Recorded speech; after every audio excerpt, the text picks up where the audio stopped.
Bonsoir à tous et à tous. Mon nom est Annie Dubois, je suis la doyenne de la Faculté des sciences de l'éducation à l'UQAM. C'est avec un grand plaisir que je vous accueille ce soir à la toute première conférence Questions d'éducation. Que vous soyez en personne avec nous ou à distance, soyez les bienvenus. À la Faculté des sciences de l'éducation, nous avons à cœur de former les enseignantes et les enseignants de demain, ainsi que les professionnels qui œuvrent dans tous les domaines de l'éducation. Mais notre engagement ne s'arrête pas à la diplomation.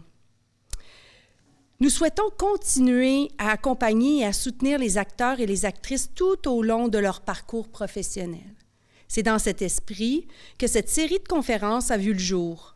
Nous voulons offrir un espace de réflexion et de dialogue sur les grands enjeux qui façonnent l'éducation aujourd'hui.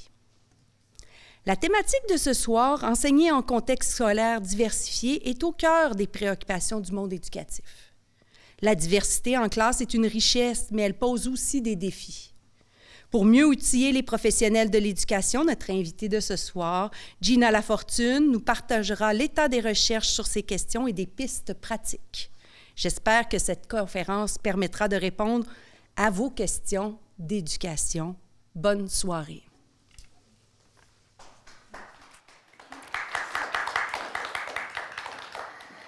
Alors, bonsoir tout le monde. Mon nom est Annie Charon et je serai l'animatrice ce soir.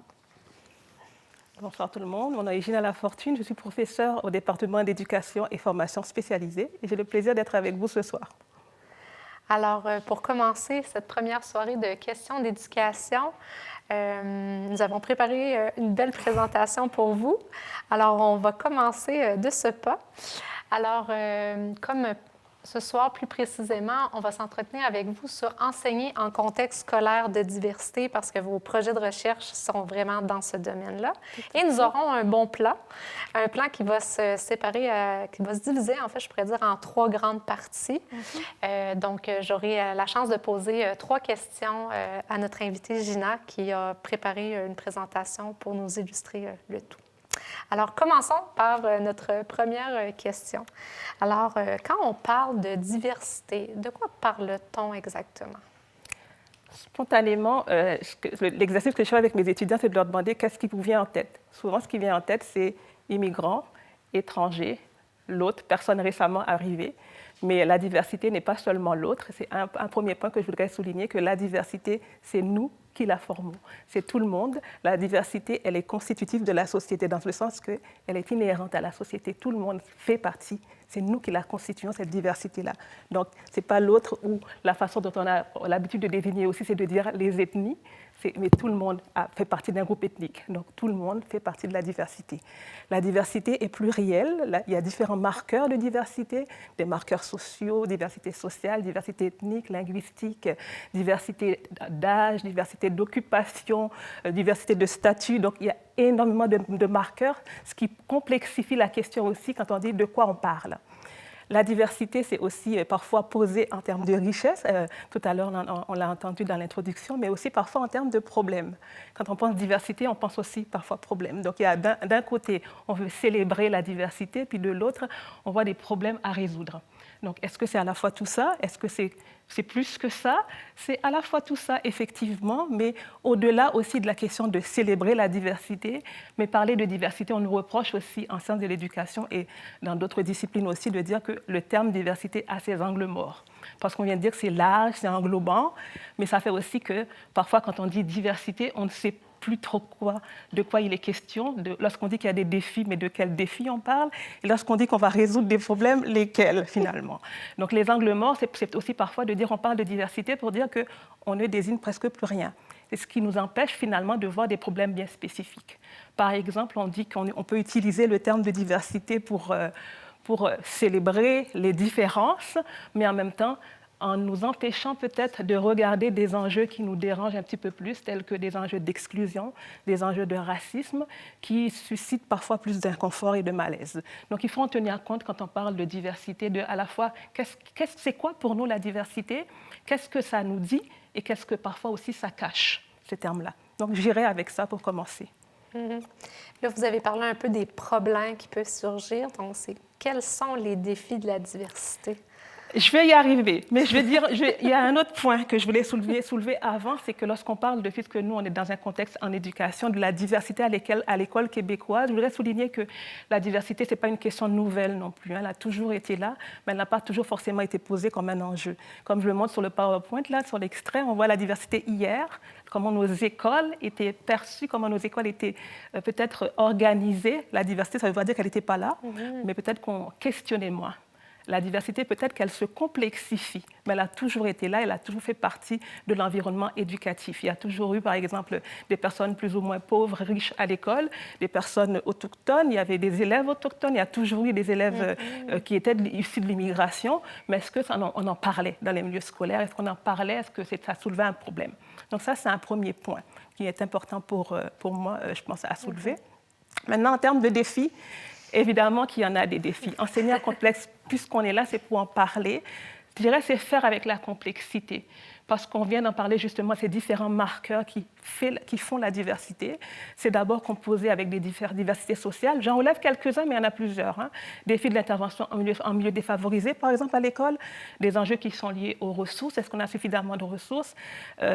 L'exercice que je fais souvent avec les étudiants aussi en début au premier cours, c'est de leur dire c'est quoi pour vous les préoccupations en lien avec la formation enseignante. Ça fait un petit peu plus de 10 ans que je fais cet exercice-là. Et la question de qu'est-ce que je fais avec un public une population de plus en plus hétérogène. La gestion de classe. Donc, en milieu défavorisé, ce sont des questions qui parfois vont se poser davantage. Gestion des ressources, la motivation des élèves, ça va revenir énormément.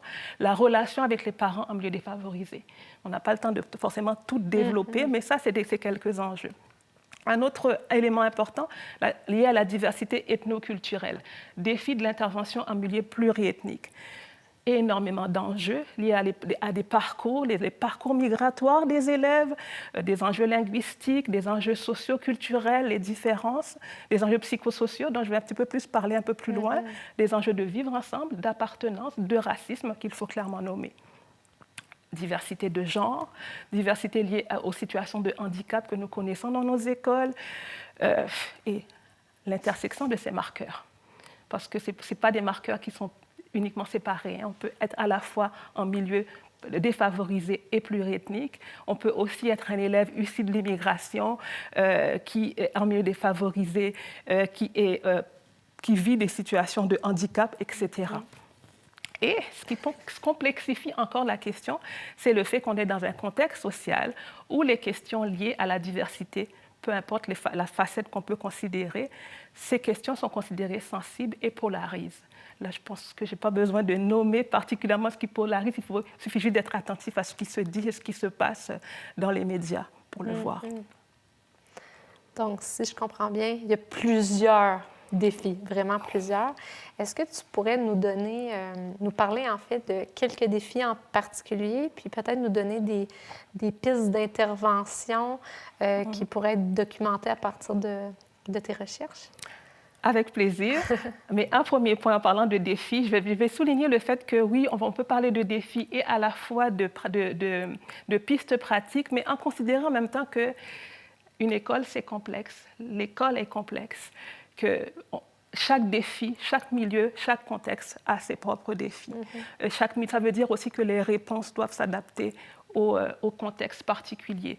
Donc, il faut prendre tous les défis dont on va parler là. Il ne s'agit pas d'acculer le milieu scolaire ni d'acculer les enseignants et enseignantes pour leur dire « vous ne faites pas bien votre travail ». Ce n'est pas le but, c'est vraiment de souligner des enjeux, de dire il y a du travail encore à faire, ce n'est pas parfait. Donc, je tenais à dire ça au début, juste pour rassurer aussi. Un bon préambule. Tout ne va pas mal, heureusement, dans les écoles. Donc, parmi les défis que j'ai particulièrement documentés, je vais d'abord souligner certains en jeu liés avec les milieux défavorisés. C'est un point important, c'est la question de la perception qu'on a. Je pense que la perception qu'on a du milieu dans lequel on travaille, la perception des élèves, la perception des parents, des quartiers en milieu défavorisé. Et là, j'inviterais comme question à se demander, quand je sonde mes représentations, qu'est-ce qui surgit quand je pense à milieu défavorisé? Est-ce que quand j'enseigne, je fais la même chose? Est-ce que je me dis qu'il y a des choses que je ne peux pas faire parce que je suis ici et pourquoi je le pense? L'impact aussi de ces perceptions et représentations sur les pratiques enseignantes. Un enjeu par rapport aux attentes, on connaît bien l'effet Pygmalion qui a été bien documenté. Mais ça ne veut pas dire qu'on a résolu les enjeux liés à cet effet Pygmalion. Elle continue d'avoir des effets sur les élèves. Un point que je trouve particulièrement intéressant, c'est la question du temps d'apprentissage. Est-ce que les élèves en milieu défavorisé, si je suis un enseignant, une enseignante, est-ce que j'estime que je consacre suffisamment de temps aux apprentissages nécessaires, fondamentaux des élèves, la qualité de l'enseignement versus parce que répondre aux besoins, aux urgences, aux besoins affectifs, psychosociaux des élèves. Parce que ça a été quand même documenté que souvent les enseignantes ont l'impression qu'ils doivent consacrer énormément de temps à résoudre des problèmes et n'ont pas le temps d'enseigner. Donc là, je pense que quand on fait face à ces situations-là, il y a lieu de vraiment se questionner de qu'est-ce qui est en train de se faire, dans quelle mesure je contribue aux inégalités, dans quelle mesure je les renforce même par mes pratiques. Est-ce qu'à la fin de la journée, les élèves ont appris et qu'est-ce qu'ils ont appris? La disponibilité et l'utilisation des ressources aussi. Il y a beaucoup de plaintes, de préoccupations par rapport à la disponibilité des ressources. Mais en fait, est-ce qu'il y a effectivement, je ne dis pas que ce n'est pas une réalité, qu'il y a effectivement beaucoup de pression aussi pour les enseignants, enseignantes, d'épuisement même parfois par rapport au manque de ressources. C'est une réalité. Mais ça cache aussi parfois autre chose. Dans le sens, parfois, les ressources sont là, mais est-ce qu'elles sont utilisées de manière optimale? Et les ressources sont là, pourquoi faire? On demande des ressources aussi, pourquoi faire? Pour répondre à quel besoin? Est-ce que ça résout effectivement le besoin? Donc ça, c'est des choses qui ont été documentées. Maintenant, en termes de pistes pratiques, et ça a l'air des grands défis, comment on répond? L'enjeu, c'est de toujours dire qu'est-ce que je peux faire? Quelle est ma marge de manœuvre? Je ne peux pas résoudre tous les problèmes du système, je ne peux pas résoudre tous les enjeux de manque de ressources, mais il y a des petites choses, et j'insiste vraiment là-dessus, il y a des petites choses qui peuvent faire une différence. Je pense à cette enseignante dans un milieu qui s'était dit, il y a des enjeux clairement de l'école est moche. En milieu défavorisé, les élèves s'en plaignent énormément, et on a le sentiment parfois qu'on est relégué, qu'on est laissé pour compte. Un projet ça a l'air de rien, mais ça fait une grosse différence dans la vie des élèves de dire je fais en sorte que mon milieu soit plus agréable à vivre, embellir. C'est travailler sur l'environnement physique de l'école est important. On peut faire une différence dans sa classe. Et là, pour moi, c'est une petite piste intéressante. Des projets aussi qui mobilisent les élèves. C'est sûr que quand on le dit comme ça a l'air gros. Oui, mais je prends comment? Je commence par quoi? Des projets qui, parfois, peuvent venir de l'enseignant, de l'enseignante, mais qui viennent aussi des élèves et de leur intérêt. Parce que parfois, pourquoi ça ne marche pas? Pourquoi ils ne sont pas motivés à entrer dans mon projet? Peut-être parce que c'est trop mon projet et pas suffisamment le leur. On a quand même documenté des expériences très intéressantes où on a pris au sérieux les élèves dans des contextes défavorisés où on pensait que certains projets ne marcheraient pas. Et ça a abouti parce que ça les intéressait, ça les interpellait. Projet avec les élèves, je pense à une école où le projet a été un projet d'équipe école, en fait. C'est devenu un projet d'équipe école. C'est parti d'une discussion sur la bouffe qu'on mangeait à la cafétéria. Et puis, ça a mené à un projet à la fois d'écriture, à la fois de mobiliser les élèves sur qu'est-ce que vous voulez faire, qu'est-ce que vous voulez changer, écrire ce qu'on veut changer et mener le projet pour de bon. Donc, ça a non seulement contribué à faire travailler en français, à monter un projet concret avec les élèves, mais aussi à du changement, à de mobilisation citoyenne, finalement. À voir que je peux avoir de l'impact sur mon milieu. Parce que c'est aussi ça, intervenir en milieu défavorisé, c'est de montrer que je peux changer, je peux avoir ce que je fais, je peux avoir un impact direct, parce que c'est moins évident dans certains milieux de dire que je peux changer mon environnement. Donc, travailler là-dessus, c'est intéressant. Des projets de classe, des projets écoles qui mobilisent, des projets parfois qui sont menés aussi avec la communauté, des projets famille, communauté, école, qui ont marché, qui ont eu du succès. Donc, c'est d'aller voir qu'est-ce qui fait que ça a marché. C'est ce qu'ils ont en commun, ces projets-là, c'est vraiment qu'il y a quelque chose qui a captivé l'intérêt des élèves, qui a capté l'intérêt des élèves. Donc, un premier. Agir sur soi-même, sur ses représentations, je pense que ça fait aussi partie énormément de la solution de la personne enseignante. Et là, je mets un petit extrait juste pour illustrer ce que je veux dire par là. Une directrice qui me racontait, j'entendais l'enseignante qui faisait des commentaires. « Eux autres ne comprendront jamais. Eux autres ne comprendront jamais. » Puis elle dit, je l'ai interpellée, puis elle m'a dit, ce n'est pas de leur faute, leurs parents sont pauvres. Et puis la directrice qui commande, qui dit, parce que dans sa tête, eux autres, ils n'iront pas plus loin, sous prétexte qu'on est dans un quartier défavorisé. Ils ne font pas un effort plus pour eux parce que c'est eux autres. Donc c'est ça, c'est dans ce sens que je dis travailler sur mes représentations, à quel point ça influence mes pratiques finalement. Donc oui, c'est une piste aussi. Un deuxième point, c'est par rapport à enseigner en milieu pluriethnique. On aurait pu dire ajouter enseigner en milieu pluriethnique et défavorisé, et là on complexifie les problèmes. Ça reste un enjeu d'accueillir les élèves récemment immigrés et réfugiés, et ça je sais que je n'apporterai pas énormément en disant il y a des enjeux linguistiques, il y a toutes sortes de défis. Je vais plutôt attirer l'attention sur un des projets qu'on a en ce moment, qui est sur les trajectoires migratoires complexes. Parce que les trajectoires migratoires des élèves qui viennent d'arriver sont de plus en plus complexes. On avait cette perception qu'ils prennent un avion ou d'un pays et qu'ils arrivent dans un autre. C'est de moins en moins le cas. Parfois, un jeune, avant d'arriver dans notre école, a traversé 6-7 pays avec des arrêts, a été socialisé là, s'est arrêté là, a vécu des drames en route. On pense notamment à toute la trajectoire à travers l'Amazonie, avant d'arriver au Québec, en passant par les États-Unis, en ayant été scolarisé en portugais du Brésil, ensuite un peu en espagnol, ensuite peut-être un peu en anglais, et là on me demande d'apprendre en français. Et dans la tête de ce jeune-là, c'est quoi la suite? Quand est-ce qu'on s'arrête? Donc ces trajectoires complexes-là retiennent pour moi, il y a un vrai défi.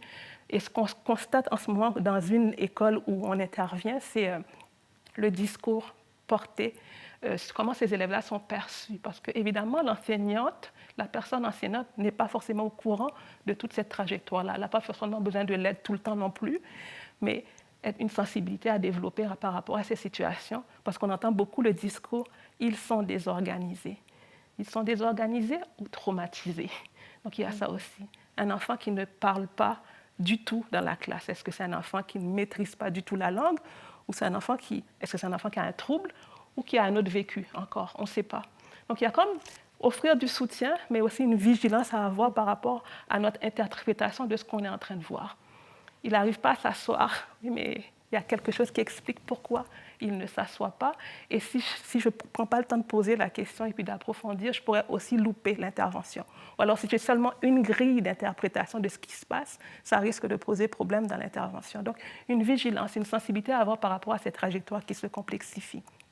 Je ne reviendrai pas sur les défis linguistiques qui sont largement documentés et qu'on connaît, mais on a des structures, on a des mesures pour soutenir et des mesures qui fonctionnent. Donc il faut aussi s'appuyer là-dessus. Les questions relatives aux procédures de classement des élèves, parce qu'ils en parlent énormément, les élèves, et la méfiance des parents pour tout ce qui est procédure d'orientation, de classement. Je n'ai pas de recette non plus par rapport à ça, mais je maintiens que c'est encore une préoccupation pour les élèves, pour les familles et pour l'école, parce que parfois on se dit, mais comment on fait? On sent qu'on a besoin d'intervenir, mais là on a de la difficulté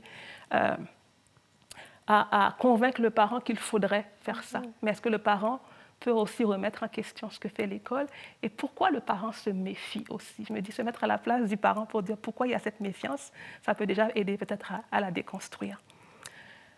Par rapport à enseigner en milieu pluriethnique, j'ai ajouté ne pas perdre de vue les expériences d'élèves de deuxième génération et plus. Parce que comme je disais tout à l'heure, on a tendance à penser que diversité, c'est élèves qui viennent d'arriver, mais non. Il y a aussi ces jeunes-là qui sont racisés, mais qui ne sont pas étrangers, qui sont là depuis deux générations, de plus en plus de troisième génération. Ne pas oublier qu'ils sont plus nombreux que les élèves qui viennent d'arriver. Donc, ce n'est pas parce que j'ai une majorité d'élèves racisés dans ma classe que j'ai des étrangers dans ma classe.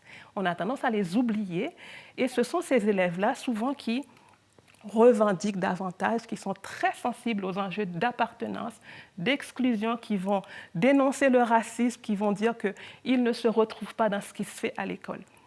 Et ça, j'en parle un peu plus loin.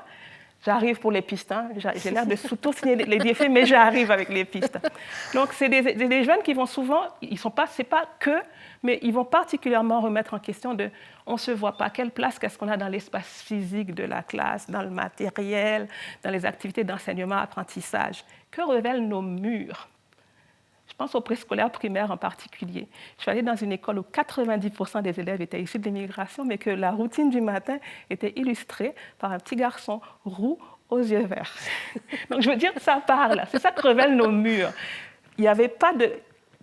sur les 10 enfants qui étaient dans cette classe de préscolaire, il n'y en a pas un seul qui n'était pas de l'immigration récente. Mais quand ils se regardent, quand ils se regardent dans la routine du matin, on peut faire un effort là-dessus, je veux dire. On peut faire. Ça ne veut pas dire qu'il faut... Parfois, on a une confusion aussi quand on dit faire de la place à la diversité. Il y en a qui pensent que ça veut dire effacer le groupe majoritaire. Ce n'est pas de ça dont on parle. Oui, on est au Québec, il y a une place.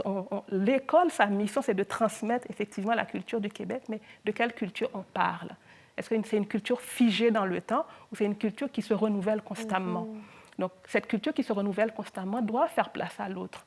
Donc, les murs, la routine du matin dont je parlais, mais aussi le matériel, les livres de littérature jeunesse, dans toutes mes activités pédagogiques, d'enseignement, d'apprentissage et d'évaluation, quelle place à la diversité? Pensez juste au nom que vous proposez quand vous proposez un exercice de mathématiques. Est-ce qu'un jeune qui s'appelle, admettons, Asenatou, va entendre son nom dans un exercice un jour, dans tout son parcours? Ça, c'est eux qui nous le ramènent, ça. Je n'ai jamais entendu quelqu'un nommer mon nom dans un exercice. Nicolas, on va l'entendre souvent. Il faut juste y penser, ça a l'air de rien, mais il faut y penser. Deuxième chose aussi par rapport à faire place à la diversité, mais est-ce que c'est une bonne place? Est-ce que la diversité a envie de se retrouver dans cette place-là qu'on lui a donnée? C'est aussi ça. Ce n'est pas uniquement offrir des livres, en disant, en ce moment-là, c'est le mois de l'histoire des Noirs, par exemple. Est-ce qu'on fait quelque chose dans certains milieux? Ça ne veut pas dire qu'il faut faire tout le temps, non plus, toutes sortes d'activités parce que. Mais est-ce que je suis sensible à cette réalité-là? Est-ce que je fais une activité? Est-ce que je fais quelque chose? Est-ce que je monte des projets? Et si je ne le fais pas, pourquoi? Est-ce que c'est parce que je n'y ai pas pensé? Est-ce que c'est parce que je vois des contraintes? Est-ce que j'ai un malaise à le faire? Questionner aussi mes propres inconforts. Pourquoi? Il y en a qui sont contre, par exemple, le mois de l'histoire des Noirs. Mais pourquoi? Est-ce que je dois absolument faire des activités sur le mois de l'histoire des Noirs parce qu'il y a un jeune noir dans ma classe? Est-ce que ce serait pertinent de faire des activités sur le mois de l'histoire des Noirs s'il n'y a aucun jeune noir dans ma classe, s'il n'y a aucun jeune racisé dans ma classe? En quoi ça devient intéressant et pertinent? Là, je trouve qu'il y a cette réflexion à avoir aussi. Et là, je ramène l'exemple d'un élève finissant du secondaire qui, à sa directrice, après, on est à quelques semaines de la collation, de la cérémonie de graduation de secondaire 5. Et il va voir sa directrice pour lui dire « J'aimerais vous dire que ça fait 5 ans que je suis là dans cette école et que je ne me suis jamais vue, je ne me suis jamais sentie que j'étais représentée dans quoi que ce soit qu'on faisait. Et là, je termine mon secondaire. » Puis la directrice l'écoute. On aurait pu imaginer, nous, à la place de la directrice, comment on réagit. C'est une étudiante qui m'a rapporté ce cas en passant. Et puis, la directrice lui a dit, écris-moi, tu ne voudrais pas m'écrire une lettre pour m'expliquer quelle a été ton expérience pendant ces 5 ans.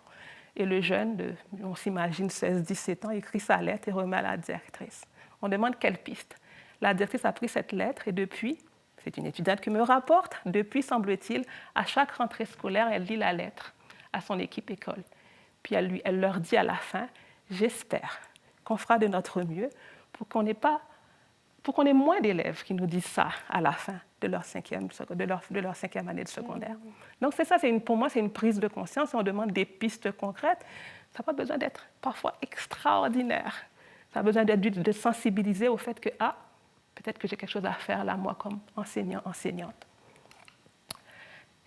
Créer un espace. Il y a une enseignante, en parlant de pistes aussi, qui m'a dit, l'histoire des cheveux, là, on ne s'imagine pas.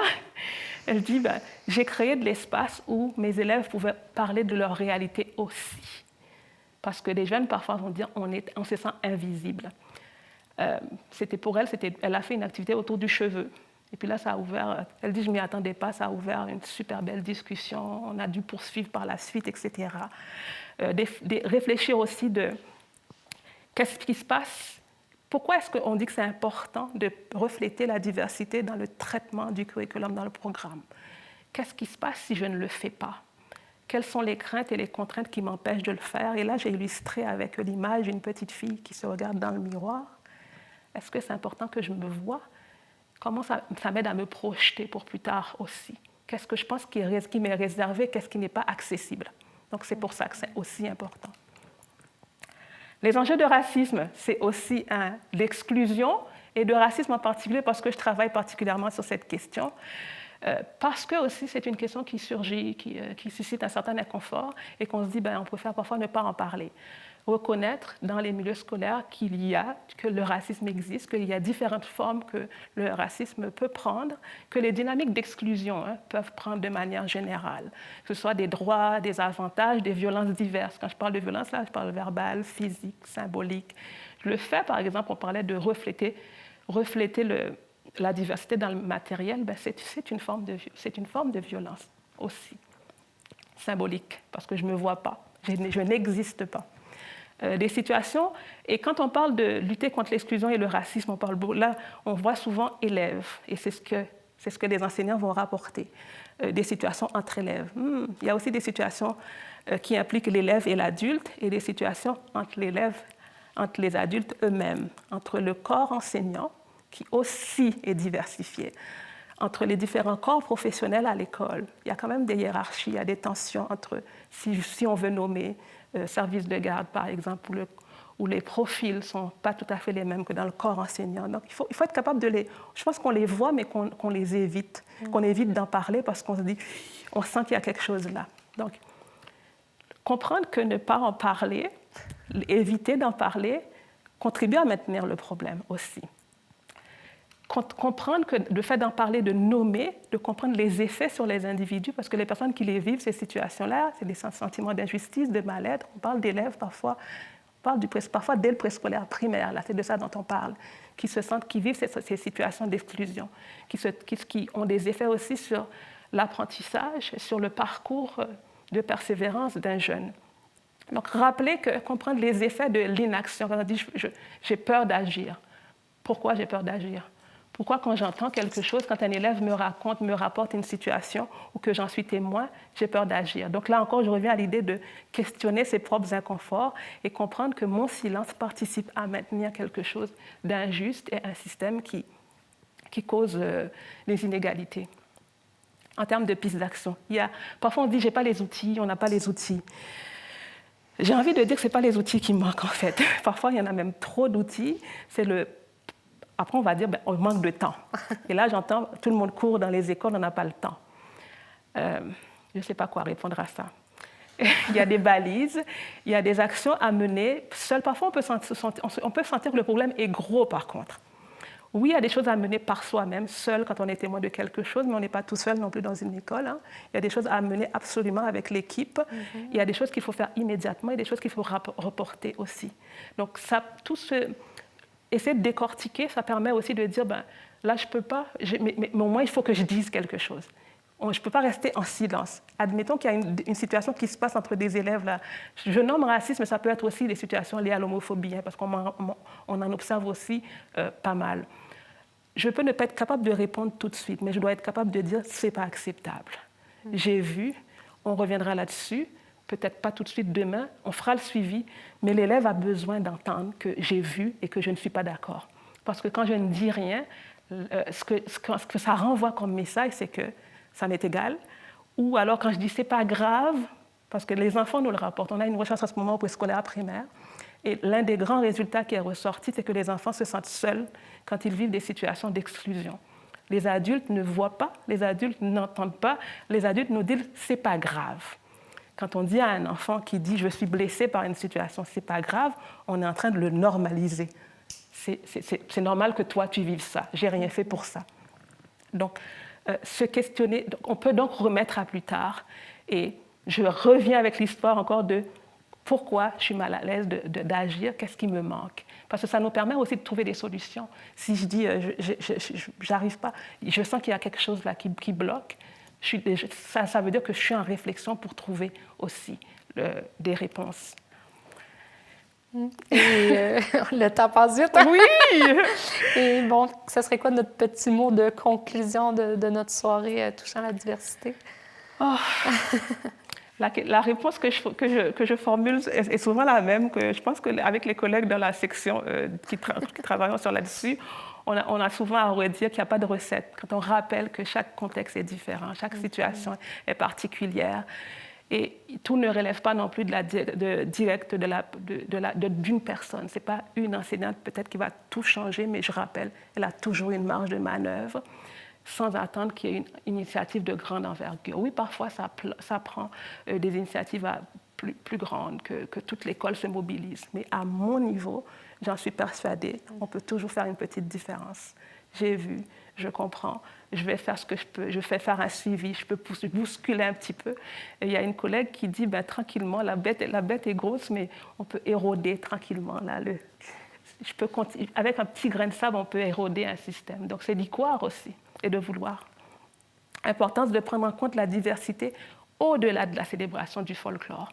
Parce que souvent, on dit, il y a des problèmes avec les élèves et puis on va faire un repas communautaire, on va faire ci, on va faire ça. Sauf que ça ne va pas forcément résoudre mon problème. J'ai donné un exemple qui m'a fait sourire dernièrement. On en a parlé en équipe. Ce n'est pas pour acculer les enseignants, je le rappelle. Hein. Il y a eu une situation dans une école qui a quand même duré quelques mois avec des élèves qui étaient impliqués. Puis l'enseignante, on lui a demandé, mais qu'est-ce que vous avez fait?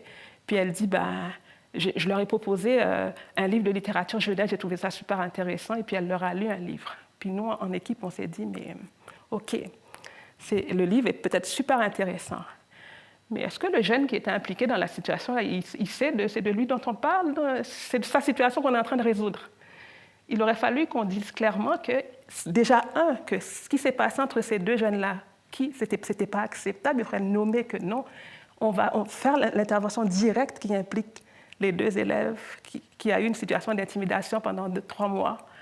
Le livre ne suffit pas. Le livre peut venir après dans l'intervention, mais il y a comme des étapes où il fallait dire qu'il y a eu tel incident. Si c'était 2 élèves-là qui sont impliqués, les mettre les 2. Mais si c'était tout le groupe qui était impliqué, de parler à tout le groupe, il y a ça qui s'est passé dans notre classe. Et le livre peut venir après en support. Mais si personne ne sait d'où vient le livre, là, le livre vient et puis on referme après. On a lu un livre et puis l'intervention est terminée. Ça n'a pas pu résoudre notre problème en réalité.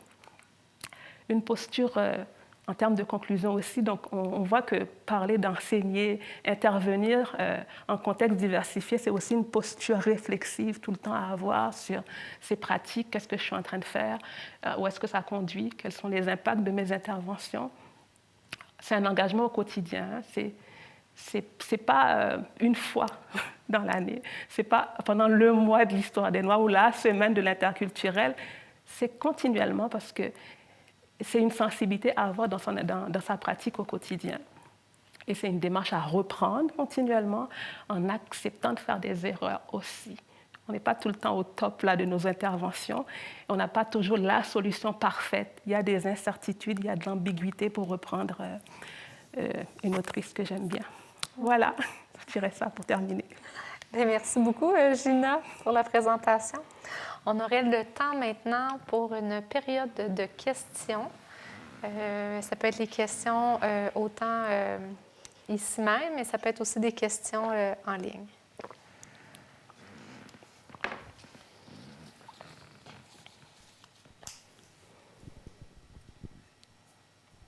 Oui, allez-y. Le micro s'en vient vers vous. Oui, bonjour. Donc, simplement, en fait, pour me présenter, moi, je suis avocate, en fait, de formation. Je suis mère de 7 enfants. Donc, j'ai travaillé dans différents pays. J'ai repris des études, en fait, tardivement, à l'âge de 45 ans en éducation. J'ai été, en fait, à la fois, j'ai travaillé en tant qu'enseignante, j'étais intervenante communautaire et j'ai aussi fait la formation d'éducatrice en service de garde par curiosité pour voir, en fait, j'ai beaucoup accompagné des demandeurs d'asile. Et en fait, il y avait des problèmes qui, justement, en fait, donc j'ai vu toutes ces difficultés dont vous avez parlé et dans les perceptions, à la fois entre personnes de l'école, parce que c'est tout à fait vrai, en fait, quand j'ai fait mon stage, parce que j'ai fait le stage d'enseignant, mais j'ai fait aussi le stage d'éducatrice en service de garde. Donc j'ai vu justement, par exemple, en fait, les difficultés de l'éducatrice pour prendre sa place par rapport à l'enseignant, donc la perception qu'elle a d'elle-même mais qu'elle n'ose pas. Donc moi, comme j'avais l'expérience d'enseignant, c'était facile de demander à l'enseignant, en fait, par exemple, de prêter l'usage du TBI, tout simplement. En fait, ça va pas très loin. Mais il y avait en fait, donc il y avait cette et puis il y avait aussi justement les perceptions en fait négatives des élèves pour plein de raisons. Mais c'était vrai. En fait, j'ai trouvé que c'était vrai aussi en fait déjà dans les facultés d'éducation quand vous avez des personnes qui sont différentes. Pour plein de raisons. Je pense à quelqu'un qui avait repris des études à l'âge de 5... Moi, j'ai repris à 45 ans. Donc j'avais en fait j'ai aussi eu mes défis en technologie par exemple, mais il y avait quelqu'un d'autre qui venait qui avait 55 ans, qui avait repris en fait des études encore plus tard, mais donc qui était à travers le côté justement les différences, à la place de considérer ça en fait comme une richesse. Donc c'était pas à l'UQAM, c'était dans une autre université, mais ça a été en fait justement, elle s'est retrouvée la cible de difficultés de la part des superviseurs. Donc à la place de recevoir le soutien en fait, alors qu'elle avait un parcours qui était vraiment, pour moi en fait, je voyais ça à l'extérieur, mais j'avais une vision qui était différente, j'avais une autre vie avant. Donc justement en fait, cette richesse, à la place d'être considérée comme la différence était perçue comme étant, en fait, elle n'a pas du tout été accompagnée en fait. Donc même, je dirais en tant qu'étudiante en enseignement, à la place d'être accompagnée dans les difficultés, dans les quelques difficultés qu'elle avait, par exemple avec la technologie. Ça a été le contraire en fait, donc elle a lâché alors qu'il y avait vraiment en fait un parcours en fait. Donc je dirais que le côté valorisation en fait de la diversité en fait c'est et puis intervenir justement quand il y a un problème, parce que moi je suis intervenue pour la défendre, je me suis comportée comme une avocate en fait en éducation, donc à chaque fois que je voyais des situations j'intervenais, mais j'étais complètement atypique, je prenais des risques en fait par rapport en fait à moi-même. Parce que j'ai pris des risques, mais bon, j'étais choquée, donc j'intervenais. Je suis intervenue à l'université, je suis intervenue dans les écoles. Quand j'étais suppléante, je voyais une situation de racisme, j'intervenais. Je suis intervenue en fait partout, mais je suis avocate. À la base, je suis avocate, je faisais ça en fait par engagement. Donc mais j'ai pas vu beaucoup de personnes en fait. Moi, j'allais voir la direction, j'allais voir en fait, je suis allée voir dans plein de situations en fait. Mais je dirais qu'en effet, la moindre petite chose, puis même là, j'accompagne des parents. S'il y a un problème, j'accompagne, en fait, je vais avec le parent, en fait. Mais c'est pas quelque chose... Ils n'ont pas l'habitude, en fait. Enfin, il n'y a pas tant de gens que ça. Enfin, je pense, en effet, qu'il faut réagir à chaque niveau. On a une petite place, parce que j'étais surprise, c'est qu'il y ait des réactions. Parce que finalement, ça a donné lieu, en fait, quand on réagit, même à l'université, ça a donné lieu, en fait, à des actions, en fait. Ça a entraîné des questionnements, parce que parfois, on ne se rend pas compte aussi, en tant qu'enseignant... même en tant qu'enseignant universitaire, on ne se rend pas compte quand on est face à un élève différent, on ne sait pas toujours comment se comporter. Donc ça peut entraîner parfois aussi en fait, un comportement qui peut être dégradant. Mais sans que l'enseignant, parce que ça je pense que sans que l'enseignant universitaire ou l'enseignant en fait, scolaire se rende compte. Parce que quand on ne sait pas quoi faire, donc par exemple, en fait, là c'était une enseignante en fait en technologie qui elle a un très bon niveau en technologie, qui se retrouve face à quelqu'un de 55 ans qui n'a pas du tout un bon niveau et qui ne sait pas comment faire. La différenciation, c'est pas tout le monde en fait qui sait faire en fait aussi. Donc c'est enfin justement tout le côté différenciation par rapport à ça en fait, et aussi la formation sur ce que vivent les parents. Enfin je dirais qu'il y a toute une part en fait qui n'est pas enseignée à l'université sur la situation en fait aussi des parents. Ce que vivent en fait la vie quotidienne de tous les jours en fait. Quand on parle du côté des favorisations, il y a toute une partie sociologique en fait, je sais pas en fait qui manque je pense dans la formation en fait des enseignants en fait. Moi j'ai découvert après en étant intervenante communautaire, j'ai fait de l'immersion dans la famille dans les familles en fait. Donc j'ai découvert plein de choses dont j'avais pas idée en tant qu'enseignante. Voilà. C'est pas vraiment une question, c'était juste des observations un peu dans tous les sens. Merci. Un commentaire, Gina, est-ce que tu souhaitais intervenir sur ce commentaire? Peut-être juste rapidement sur le fait de se positionner ou pas. C'est clair que parfois, on a peur de prendre des risques justement parce qu'on se dit, par rapport au groupe, est-ce que je me désolidarise? Quels sont les risques pour moi qui sont parfois réels en termes de représailles? On veut se préserver, mais il y a comme, pour le contre aussi, là, qu'est-ce que... C'est ce que je disais aussi quand je disais le fait de dire pourquoi je ne le fais pas. Est-ce que je suis consciente dans le sens que, mais à quoi je contribue aussi en ne le faisant pas? Si vous étiez, par exemple, vous dites moi je le faisais, j'étais toute seule, et c'est souvent ce qu'on entend dans les milieux. C'était tout le temps la même personne qui va venir, et puis cette personne-là elle est fatiguée. Si une autre personne venait, et puis si une deuxième, peut-être que si une première personne dénonçait quelque chose ou disait quelque chose, prenait la parole, peut-être qu'il y en aurait une deuxième, peut-être une troisième, mais si tout le monde regarde le silence à ce moment-là, c'est là que ça ne bouge pas. Donc, c'est vrai qu'il y a ce sentiment parfois d'être soi-même attaqué quand on dit les barrières. Qu'est-ce qui fait que je ne vais pas? Parce que je me sens attaquée? Est-ce que c'est parce que je sens qu'il y a des risques pour moi personnellement? Et il y en a qui nous le disent clairement que je sais que si je prends la parole, ça va avoir des impacts pour moi aussi. Et là, on ne va pas pousser en disant qu'il faut absolument non plus. On est très conscient des risques pour les individus, mais c'est de montrer comment, en ne le faisant pas aussi, est-ce qu'on peut créer des réseaux de solidarité? Comment, en ne le faisant pas, comment ça renforce? Voilà. Juste par rapport à ce que vous venez de dire, en fait, donc, je l'ai fait à plein de niveaux, à l'université, dans les milieux, je continue. J'ai jamais eu de conséquences négatives sur le fait d'être intervenue en fait, pour quelqu'un d'autre. Donc ça, en effet, ça a entraîné en fait, des réactions, mais les réactions ont été, je dirais quelque part, ça a été positif, mais je me suis adressée aussi aux bonnes personnes. C'est-à-dire que j'ai parfois franchi des stades. En fait, je savais qu'il y avait des stades qui ne fonctionnaient pas, mais ça a entraîné des changements par rapport en fait, aux personnes concernées. Donc ça sert quand même, en effet, on a quand même une marge de manœuvre, et j'étais surprise en fait, même de la réponse en fait, positive. Ça a entraîné des résultats positifs. Ça nous encourage. Merci. Je pense qu'il y avait une autre question. Merci, Gina. Une question en lien avec ma préoccupation, la langue, en fait.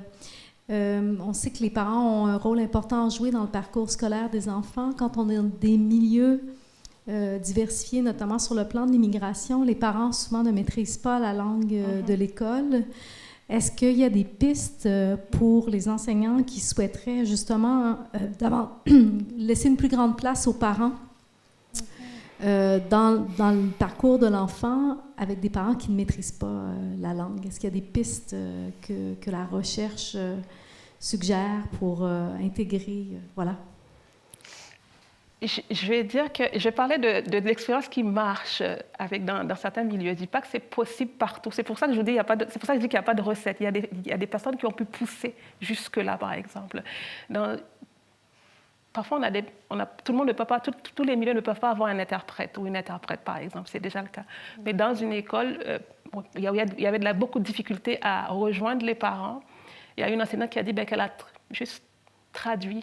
Elle s'est dit, pour la majorité des parents qui, je sais, étaient de telle origine, on a traduit la lettre. Ça fait une méchante différence. Pas uniquement traduire la lettre, le français très formel versus dans la langue du parent, mais la simplifier aussi, parce qu'au-delà de la langue, il y a aussi comment on présente l'information, parce qu'on peut même dire dans la même langue, on ne peut pas plus se comprendre. Donc, elle a simplifié la lettre, et puis elle dit, je l'ai envoyée aux parents avec un petit message un peu plus personnalisé pour dire, voilà ce dont on va discuter au sujet de nos enfants. Et elle dit, j'étais surprise de voir le nombre de personnes qui étaient là, mais c'était pensé. C'était dans le sens que je savais, quelle était la réalité dans le milieu. Je savais à quel moment il fallait prévoir cette rencontre-là. Pas à l'heure qui fonctionne pour l'école, mais à l'heure qui va peut-être plus fonctionner pour ces parents-là. Puis elle a donné une initiative de kiosque qu'ils avaient monté en invitant des organismes communautaires pour les autres parents. Parce que c'est dit, on ne peut pas répondre à toutes les langues dans une école, mais si j'ai des organismes communautaires qui, eux, ont des intervenants parfois qui parlent ces différentes langues-là, dans le cadre d'une rencontre avec des parents, ça, c'était une initiative extrêmement intéressante. Ça ne veut pas dire que ça peut se faire partout, mais je pense aussi à une collègue dans mon département qui dit que lorsqu'elle était enseignante, elle avait de la difficulté à communiquer avec un parent qui ne parlait pas du tout français, puis elle dit, je sais qu'il parle espagnol. Elle dit, je me suis débrouillée pour écrire un mot en espagnol, pas très bien écrit. Et puis, elle dit ça a créé quelque chose dans le sens que le parent a vu, il a dit, je m'excuse, veuillez m'excuser pour les fautes. Ça a déconstruit pour le parent le fait que lui aussi pouvait s'essayer en français en faisant des fautes. Vous voyez, là, c'est ça que je trouve intéressant. Il n'est pas forcément parfait en français, lui, mais moi, je ne suis pas plus parfaite non plus dans sa langue. Donc, c'est la position aussi, c'est de créer cet espace-là d'échange, de se dire, on ne peut pas parler. Il y a énormément, les parents mettent énormément d'efforts à essayer de communiquer aussi avec l'école, avec tous les outils de traduction qu'on a en ce moment-là pour comprendre. On met le mot de l'école, on le met dans on va dire ChatGPT, là, pour comprendre qu'est-ce que l'école veut me dire avec toutes les erreurs possibles qu'il peut y avoir, parce que ça aussi, ça crée des erreurs. Mais il y a moyen de créer des ponts, je dirais, dans la collaboration avec les milieux communautaires, notamment, pas que, mais avec. Trop souvent, on nous rapporte que les enfants servent d'interprètes on le sait, que souvent c'est ça qui arrive. Ça n'a pas que des effets positifs, mais c'est pas une piste mauvaise non plus, ça peut fonctionner aussi. Je dis pas que c'est ça qu'il faut prendre, parce qu'on n'a pas forcément envie de tout dire non plus par l'intermédiaire d'un plus jeune, mais je dirais déjà les ressources avec la communauté. Et puis, voilà, ça ne répond pas à tout, mais c'est des petites pistes. Merci. Est-ce qu'on aurait une autre question? Est-ce qu'on a des questions en ligne? Oui? En fait, je voulais juste savoir, est-ce que vous auriez peut-être des ressources à partager à partir desquelles on pourrait s'intéresser justement à ces questions-là pour s'améliorer? J'en ai mis plusieurs à la fin du PowerPoint. Je ne sais pas si... parce que, comme je dis, par rapport aux ressources linguistiques en particulier dont on vient de parler, il y a énormément de choses. Faire de la place à la langue de l'autre, créer des activités plurilingues, parce qu'on est parfois un peu crispé aussi par rapport à l'apprentissage de la langue, mais on nous dit que ce n'est pas parce qu'on... le fait d'accueillir la langue de l'autre permet à l'autre aussi de s'ouvrir à une nouvelle langue aussi. Donc, j'ai mis quelques ressources qu'on pourrait partager, mais il y en a énormément. Je pense par exemple à tout le travail qui a été fait par le groupe Élodie, l'éveil au langage et l'ouverture à la diversité linguistique. Il y en a plein d'autres, des activités pour chaque niveau, le préscolaire, le primaire et le secondaire. Donc, les ressources sont là, et il y a des ressources aussi pour soutenir des élèves. J'ai parlé de migration complexe, des ressources pour soutenir, favoriser les échanges avec des enfants, par exemple, qui... je pense à des enfants du préscolaire primaire qui ne vont pas forcément verbaliser des choses des émotions qu'ils ont pu vivre durant une trajectoire migratoire ou dans toutes sortes de situations auxquelles la famille a pu être exposée. Il y a beaucoup il y a des trousses qui ont été déjà faites, qui sont disponibles pour favoriser les échanges, pour accompagner ces jeunes-là. Des livres, littérature jeunesse, pour déjà comment aborder la question du racisme. Parce qu'on dit, j'ai peur de mal faire. Il y a ça aussi dans ne pas intervenir. J'ai peur de mal faire, je ne me sens pas outillée. Mais les ressources, parfois, sont assez accessible, il faut juste choisir le bon outil. Parfois, il y a beaucoup trop de ressources aussi. Il faut peut-être être guidé et accepter parfois que demander aussi, échanger nos outils. Parfois, on a peur de dire à l'autre aussi ou aux collègues, tu sais, il s'est passé telle chose dans ma classe, qu'est-ce que tu ferais à ma place? Créer un milieu dans un milieu où on peut se parler de ces choses-là aussi permet d'échanger les bons coups aussi. Parce qu'il y a vraiment des choses intéressantes qui sont le développement d'outils pour aborder la question de... je regarde, qu'est-ce que j'ai mis? Pédagogie. On n'a pas parlé de communautés autochtones, mais faire de la place, quand on parlait de refléter la diversité, c'est aussi des réalités des communautés autochtones. Dans ma classe, qu'est-ce que je peux faire? Il y a énormément d'outils aussi là-dessus qui sont proposés, des réflexions qui sont proposées. Et comme je dis, ce n'est pas un travail énorme, supplémentaire, tant que ça à faire. Ce n'est pas tout repenser mon programme, ce n'est pas tout repenser comment je vais enseigner ma matière. C'est de dire telle activité, si j'y pense, qu'est-ce que je peux faire? Ce n'est pas tout le temps non plus. Je ne sais pas si j'ai répondu clairement à la question, mais il y a des petites ressources qu'on peut partager, effectivement. Est-ce qu'il y aurait une autre... On a le temps pour une autre question? Oui. Une? Est-ce qu'il y a des questions en ligne? Pas de questions en ligne. Ça va. Donc, dans un premier temps, je pense qu'on va pouvoir mettre fin à notre conférence ce soir. Je tiens à vous remercier pour votre présence ici même et probablement la présence des gens aussi en ligne. Merci aussi d'avoir pris le temps de poser vos questions puis d'alimenter notre soirée ce soir. Puis un beau merci spécial à Gina pour ses réponses très éclairantes sur la diversité. Donc, vous allez trouver sur le site web de la faculté, au courant des prochains jours, l'enregistrement de la conférence de ce soir. Puis, en plus, il va y avoir aussi les ressources proposées par Gina et présentées. Donc, vous pourrez y avoir accès. Donc, sur le site éducation.ucam.ca. Donc, tout sera là. Puis, si ça vous intéresse de pousser un peu plus loin votre réflexion par rapport à la diversité, bien, je vous invite en fait à écouter le balado Entre profs. Donc, le 2e épisode porte sur l'éducation interculturelle et inclusive.